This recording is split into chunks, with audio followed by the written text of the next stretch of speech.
మూవీకి golden globe award దక్కితే ఆ కిక్కే వేరు. ఆ తర్వాత తెలుగు సినిమా లెక్కే వేరు.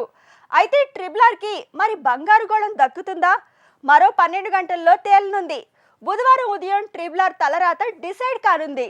దీన్ని బట్టే ఆస్కార్ సీన్ ఉందో లేదో తేలబోతోంది. ట్రిపుల్ మూవీకి గోల్డెన్ గ్లోబ్ దక్కుతుందా లేదా? ఈ సంగతి 12 గంటల్లో తేలబోతోంది.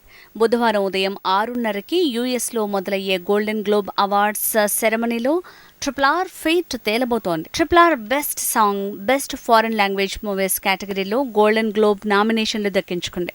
అందులో ఒక్క అవార్డు వచ్చిన ట్రిపుల్తో పాటు రాజమౌళికి పాన్ వరల్డ్ ఇమేజ్ వచ్చినట్టే, ఆస్కార్కి ఆస్కారం ఉన్నట్టే.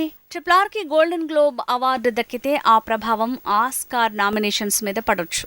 అలా ఈ నెల 24న అనౌన్స్ చేసే ఆస్కార్ నామినేషన్స్ లో ట్రిపుల్కి స్థానం దక్కొచ్చు. గతంలో గోల్డెన్ గ్లోబ్ అవార్డ్స్ దక్కించుకున్న ప్రతి ఒక్కరికి ఆస్కార్ అవార్డు దక్కడం 80% కన్ఫర్మ్ అయినట్టే అనేవాళ్ళు.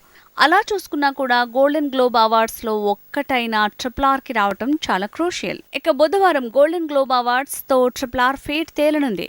ఈ నెల 24న ఆస్కార్ నామినేషన్ తో మరో ఎగ్జామ్. అది పాస్ అయితే మార్చ్ 12న ఆస్కార్ పండుగలో హిస్టరీ రిపీట్ చేసే అవకాశం. ఇది ట్రిపుల్ ముందున్న సవాళ్లు.